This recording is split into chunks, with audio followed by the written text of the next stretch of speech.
Hello everyone, so welcome back. This is the platform of SP Smart Hybrid Competitive Schooling System.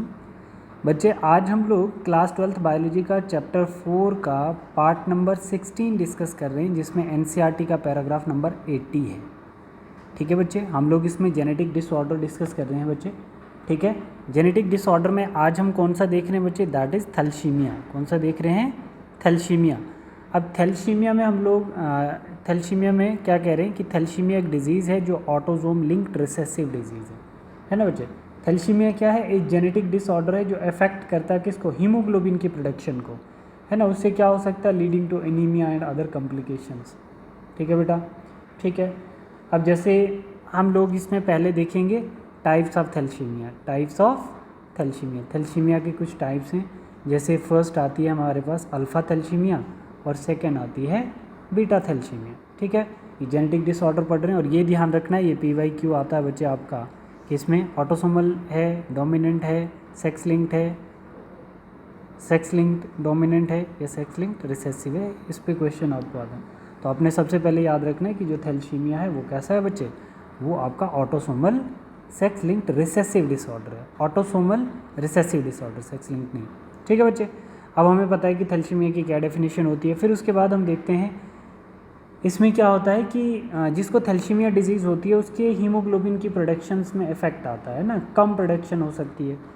जैसे haemoglobin का जो structure होता है बच्चे, उसमें 2 अल्फ़ा चेन्स होती हैं ग्लोबुलिन प्रोटीन्स की और 2 बीटा चेन्स होती हैं जो आपकी स्क्रीन पे दिख रही हैं आपको. ये 2 अल्फ़ा चेन्स हैं ग्लोबुलिन प्रोटीन की और 2 बीटा चेन किसकी? हीमोग्लोबिन. अब इसमें देखते हैं जो 2 अल्फ़ा चेन्स हैं और 2 बीटा चेन्स हैं, इनको हम डिटेल डिस्कस करेंगे. Types of thalassaemia, alpha thalassaemia और बीटा थैलेसीमिया. बता रहे हैं कि alpha thalassaemia caused by the mutation in alpha globulin genes. अगर लेस सिंथेसिस होती है अल्फ़ा चेन ऑफ हीमोग्लोबिन की तो हमारे पास अल्फ़ा थैलेसीमिया हो जाएगी. और बीटा चेन की सिंथेसिस ज़्यादा हो रही है तो उसको हम क्या कह रहे हैं? Alpha thalassaemia. But beta thalassaemia के केस में होता है बच्चे caused by the mutation in the beta globulin gene, मतलब less synthesis of beta chain of haemoglobin, है ना. तो हाई किसकी होगी? हाई किसकी होगी? अल्फ़ा चेन की सिंथेसिस होगी. ठीक है बच्चे, बहुत सारे इसमें सिम्टम्स भी आप लोग देख सकते हो, जैसे एनीमिया हो गया, फिटेक हो गई, है ना, पेल स्किन हो जाती है, शॉर्टनेस ऑफ ब्रीदिंग हो जाती है, जॉइंटनेस हो सकता है. ठीक है, तो इसमें ट्रीटमेंट क्या रहता है? ब्लड ट्रांसफ्यूजन रहती है. ठीक है, बोन मैरो ट्रांसप्लांटेशन भी होता है इसमें. ठीक है, प्रिवेंशन जेनेटिक काउंसलिंग होती है और प्रीनेटल टेस्टिंग भी होती हैं कुछ. ठीक है, रेगुलर मॉनिटरिंग करना पड़ता है इसमें. ठीक, तो ये इसके कुछ ट्रीटमेंट्स हैं.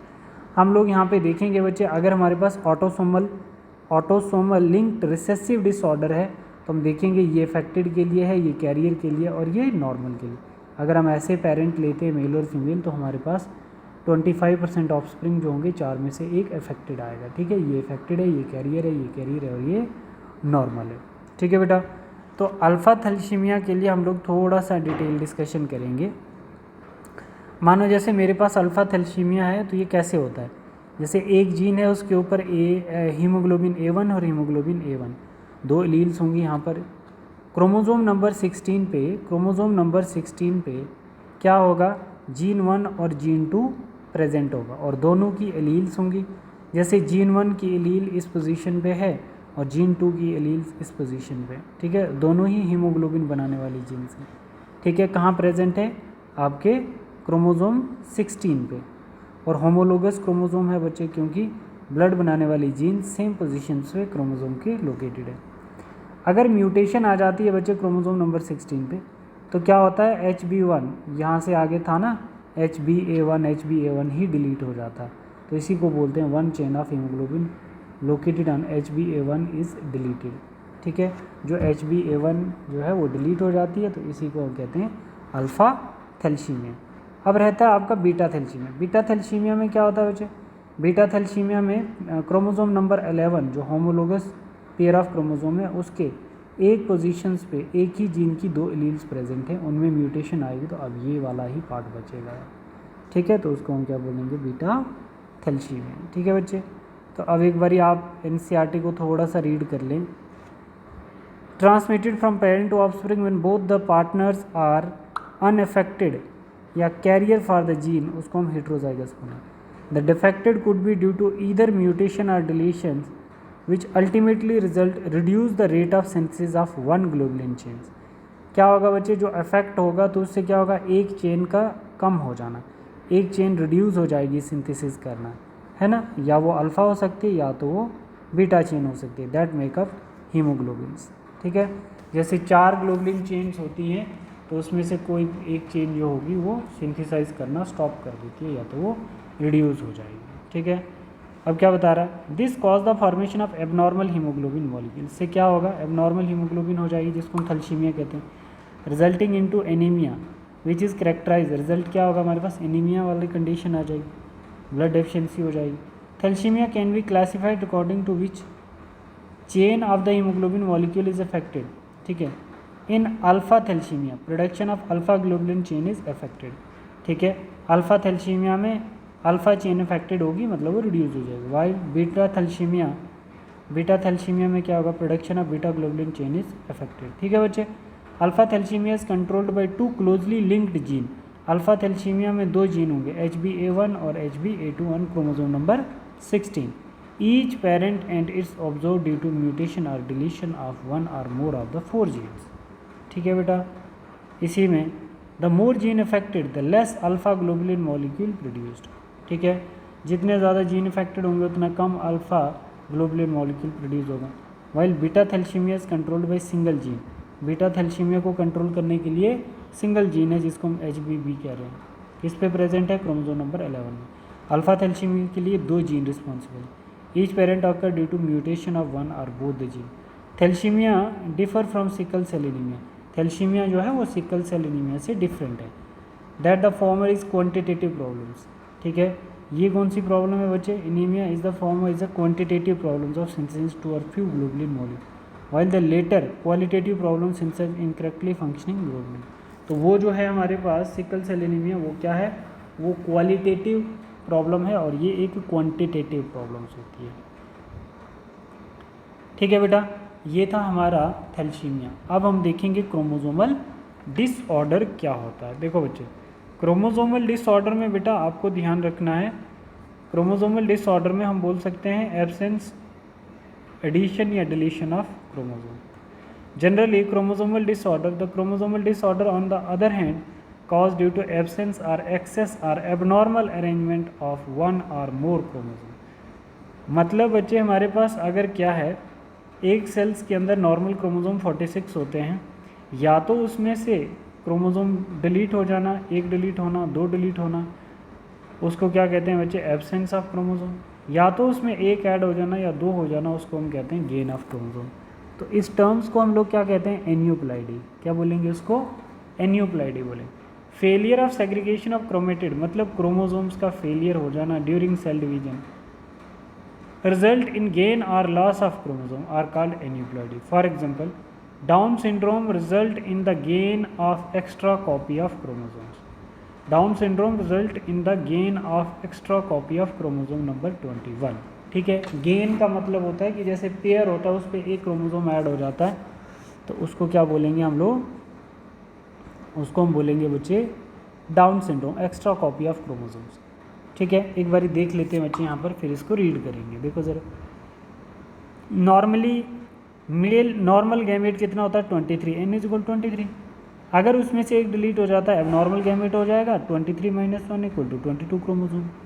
और अगर हैप्लॉइड गैमेट में 23 में एक ऐड हो जाता है, n इक्वल टू 23 है ना, तो अगर n में एक ऐड कर देंगे तो 24 हो जाएगा बच्चे। तो ये क्या हो गया, डिलीशन ऑफ क्रोमोसोम।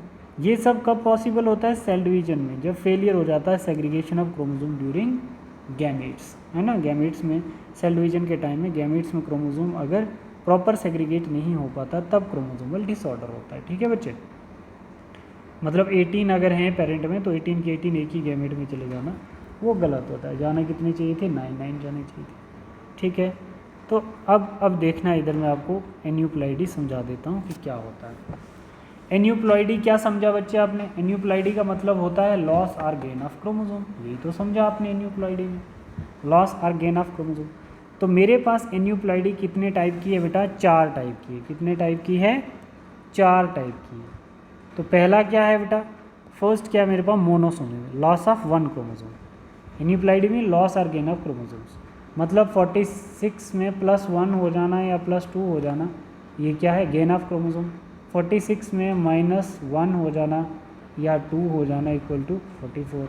तो ये डिजीज़ जो है बच्चे वो क्या है, इसको हम एन्यूप्लॉइडी कहते हैं। इसकी टाइप है मोनोसोमी, क्या, लॉस ऑफ 1 क्रोमोसोम। मतलब ये पेरेंट है, इसका N23 है और ये फीमेल है, इसका N में से एक चले गया, तो मतलब 23 - 1 22, 23 और 22 को फ्यूज़ करेंगे तो मतलब 2n - 1 46 - 1 45 आ जाएगा ऑफस्प्रिंग।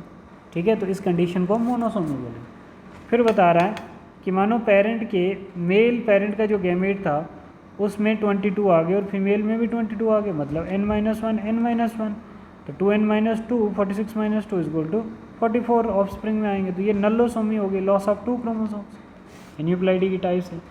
अब पेरेंट में n = 23 n + 1, मतलब मेल में तो बराबर हैं बट फीमेल में एक ऐड हो गया, तो 2n + 1 = 46, 46 + 1 47 ऑफस्प्रिंग में।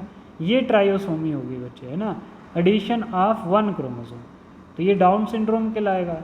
तो क्रोमोसोम नंबर 21 पे क्या होती है, ट्रायोसोमी होती है। मतलब कौन सी, ऑटोसोमल ट्रायोसोमी। ये नॉर्मल 1 पेयर था और अब इसके ऊपर एक और आ गया, तो इसको हम क्या कहते हैं, trisomy at chromosome number 21, that is known as Down syndrome. ठीक है बेटा। फिर उसके बाद आपके पास क्या आता है, टेट्रासोमी। टेट्रासोमी में मतलब गैमेट 23 + 1, नॉर्मल से एक ज़्यादा मेल में, नॉर्मल से एक ज़्यादा फीमेल में, n + 1 n + 1 कितना हो गया, 2n + 2 46 + 2 = 48, तो ऑफस्प्रिंग में 48 आ गए, तो इसको हम टेट्रासोमी कंडीशन बोलेंगे, एडिशन ऑफ 2 क्रोमोसोम। तो ये टाइप्स आपने याद रखनी है बच्चे, क्या करोगे आप लोग, इनको याद रखोगे। अब जैसे टर्नर सिंड्रोम में, टर्नर सिंड्रोम में मोनोसोमी होती है और आप बोल सकते हो डाउन सिंड्रोम में ट्रायोसोमी होती है। देखो 44 ऑटोसोम प्लस x फीमेल का और x 0 हो गया, है ना, तो loss of 1 sex chromosome, autosome plus sex Chrome, कितने 45 क्रोमोसोम हो गए। तो Turner syndrome only in females. Down syndrome आपको समझ आ गया। ठीक है बच्चे, तो आप यहाँ पे पढ़ भी सकते हो। Failure of segregation of chromatid during cell division cycles and loss और gain of chromosome called aneuploidy. For example Down syndrome result in the gain of extra copy of chromosome 21 में। Turner syndrome result due to loss of X chromosome on human female. Failure of cytokinesis after telophase stage of cell division result in increase the whole set of chromosome in the organism. This phenomena is known as polyploidy. इस condition को हम polyploidy कहते हैं। मतलब 18 का 9 जाना चाहिए था बट कैसे एक ही में चले गया, इस कंडीशन को हम polyploidy, एक सेट पूरा शिफ्ट हो जाना, उसको हम polyploidy बोलेंगे। ठीक है, this phenomena non pole, this condition often seen in plant. ये कंडीशन ज़्यादातर किसमें, प्लांट्स में देखने को मिलती है। ठीक है, अब देखो ज़रा ये क्या बता रहा है, ये बता रहा है the total number of chromosome in normal human cell is 46। अभी हम बात कर रहे थे 23 pair out of this 22 are autosomes and 1 pair of chromosomes are sex chromosome. Sometime though rarely either additional copy of chromosome may be included in individual और individual में lack on of 1 pair of chromosome. बता रहा है या तो हमारे पास ट्रायोसोमी होती है या तो हमारे पास मोनोसोमी होती है। तो ट्रायोसोमी में एडिशन होती है 1x क्रोमोसोम्स की और सिम्टम्स आता है डाउन सिंड्रोम डिजीज़, और सिम्टम उसका क्या आएगा, डाउन सिंड्रोम की सिंड्रोम टर्नर शॉर्ट सेक्चर्स, नेक शॉर्ट ऐसा करके, फॉरो माउथ, वॉटेड टंग। ठीक है, ये तो आती है ट्रायोसोमी। बट आपकी मोनोसोमी में क्या होता है, एक माइनस हो जाता है, एक डिलीट हो जाता है, एक एडिशन और एक डिलीशन। एडिशन को हम ट्रायोसोमी बोलेंगे और डिलीशन को हम मोनोसोमी बोलेंगे, जो टर्नर सिंड्रोम भी कहलाता है। ठीक है बच्चे, देखो यहाँ पे देखो, the situations are trisomy are monosomy. इस सिचुएशन को हम क्या बोल सकते हैं बच्चों, ट्रायोसोमी या मोनोसोमी, है ना बच्चे। देखो ट्रायोसोमी या monosomy of a chromosome respectively. Such situation lead to the very serious consequences in the individual. Down syndrome, Turner syndrome and Klinefelter syndromes are common example of chromosomal disorder. तो अब मैं आपको बता देता हूँ बच्चे, लाइनफिल्टर, टर्नर सिंड्रोम भी तो मैंने आपको बता दिया। टर्नर सिंड्रोम में क्या होता है बच्चे, 21 क्रोमोसोम पे एक कॉपी एक्स्ट्रा आ जाती है, उसको हम ट्रायोसोमी कहते हैं जी। ट्रायोसोमी से क्या हो गया, डाउन सिंड्रोम। बट मोनोसोमी मतलब 44 + x, एक x फीमेल के x में से एक x डिलीट हो गया तो बचा एक x, तो 44 + x 45 क्रोमोसोम किस में होंगे, फीमेल में। इसको हम कहते हैं monosomy on sex chromosomes. But अगर ऑटोजोम के साथ एक्स वाई के साथ क्या हो जाएगा, एक और एक्स ऐड हो जाएगा, एक और एक्स ऐड हो जाएगा, तो इसको क्या कहते हैं 46 + 1 = 47 chromosome. Trisomy at sex chromosomes on allosomy not monosomy. ठीक है बच्चे, तो ये समझ में आ गया आपको। ठीक है, अब हम लोग इसमें देखते हैं डाउन सिंड्रोम क्या है बेटा। आपका डाउन सिंड्रोम देखो, अभी हमने पढ़ा कि जो डाउन सिंड्रोम है बेटा जेनेटिक डिसऑर्डर है, presence additional copy of chromosome number 21, trisomy of 21। Down syndrome के लिए ट्रायोसोमी 21 पे है। This disorder was first described by Langdon Down 1866। The affected individual is short stature with small round head, furrow tongue and partially open mouth. Palm is broad with characteristic crease, palm crease. Physical psychomotor, physical psychomotor का मतलब होता है कि जैसे mental growth जो होती है ना वो भी इनमें कंप्लीट नहीं होती, and mental development is retard, कम होना। ये देख लो बच्चे, फ्लैट बैक हेड होता है, ये डाउन सिंड्रोम वाला है। ब्रॉड फ्लैट फेस होता है, many loops on finger tips, और पाम क्रीज होती है, मतलब सीधी, ऐसा नहीं जैसे हमारे पास 3 होती है ना वैसी नहीं होती, एक ही स्ट्रेट होती है इसमें। बिग एंड रिंकल टंग होगी। कंजॉइंटल हार्ट डिजीज़, बाय बर्थ से ही इसमें हार्ट डिजीज़ भी देखने को मिल सकती है। तो आप देख सकते हो बच्चे क्रोमोसोम नंबर 21 पे जो ट्रायोसोमी है, आप लोग देखिए बेटा, ये देखो ये क्रोमोसोम नंबर 21 आ गया, और इस 21 पे क्या है ट्रायोसोमी, एक्स एक्स एक्स, इसको बोलेंगे ट्रायोसोमी। ठीक है, लाइन फिल्टर मैंने समझाया, मतलब एक्स एक्स वाई है तो इसके साथ एक और एक्स आ जाएगा, एडिशनल ऑफ 1 सेक्स क्रोमोसोम, 46 + 1 = 47। ठीक है, तो इसमें यही चीज़ बता रहा है बच्चे, the genetic disorder is also cause due to the presence of additional copy of X chromosome resulting in to karyotype of 47 XX + Y। Such individual as overall masculine development, however female development, breast gynaecomastia is expressed, such individual is sterile. ये बता रहा है कि female के character इस disease, ये line filter syndrome सिर्फ mail में होती है, टर्नर फीमेल में होती है, और डाउन सिंड्रोम किसी में भी हो सकती है। बट लाइन फिल्टर में बता रहा है कि एक्स वाई के साथ एक एक्स ऐड हो जाएगा, वो आप कैरियोटाइप में देख सकते हो। ठीक है, 47 पे XX Y। Such individual overall masculine development, मतलब इसमें मस्कुलर डेवलपमेंट होती है जिसमें फीमेल की डेवलपमेंट मेल पे आ जाती है, फीमेल का करेक्टर मेल पे। डेवलपमेंट ऑफ ब्रेस्ट गाइनकोमस्टिया है ना, मेल के ऊपर अगर ब्रेस्ट की डेवलपमेंट होती है उसको गाइनकोमस्टिया कहते हैं। It is also expressed such individual are sterile. तो आप डायग्राम में भी देख सकते हैं बच्चे इसको, ये डायग्राम में भी आपको दिख जाएगा, देखो यहाँ पर। ठीक है, तो इसके केस में क्या बच्चे, फीमेल्स के करेक्टर मेल के ऊपर आ गए हैं। ठीक है, ये मेल है और ये आपकी फीमेल है। ठीक है, आप इसको एक बार रीड कर सकते हैं। जैसे टर्नर सिंड्रोम है ना, क्रोमोसोमल डिसऑर्डर के 3 एग्जांपल, टर्नर, लाइन फिल्टर और डाउन सिंड्रोम। तो अभी आप लोग जो टर्नर सिंड्रोम देख रहे हो, such disorder is cause due to the absence of 1 of X chromosomes, है ना, X0 तभी कहते हैं हम इसको X0। Such female are sterile, अब फीमेल भी क्या होगी, स्टीराइल होगी। ओवरीज की रोडोमेंट्री, मतलब आप एब्सेंट बोल सकते हो। Beside other feature including lack of other secondary sexual character भी इसमें एब्सेंट होंगे बेटा। ठीक है, तो इसके आगे आपके आ जाते हैं NCERT के क्वेश्चंस, और इसी के साथ बच्चे ये ख़त्म हो गया हमारा चैप्टर। ठीक है, इसके जितने भी इम्पोर्टेंट क्वेश्चन हैं आप लोग NCERT के भी देख लेना, और इसके सारे क्वेश्चन आप लोग रिवाइज कर लो जितने आपको भेजे गए।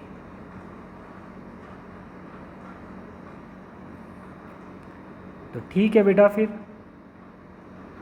टोटल 16 क्वेश्चन है, इनको भी देखना आप। ठीक है, 16 क्वेश्चन को, और जितने भी प्रीवियस ईयर DPP वाले क्वेश्चन हैं हमने सॉल्व भी किए हैं। अगर किसी बच्चे को उसमें कोई डाउट या दिक्कत आ रही है तो आप लोग मुझे पूछ सकते हैं। ठीक है बेटा, थैंक यू क्लास।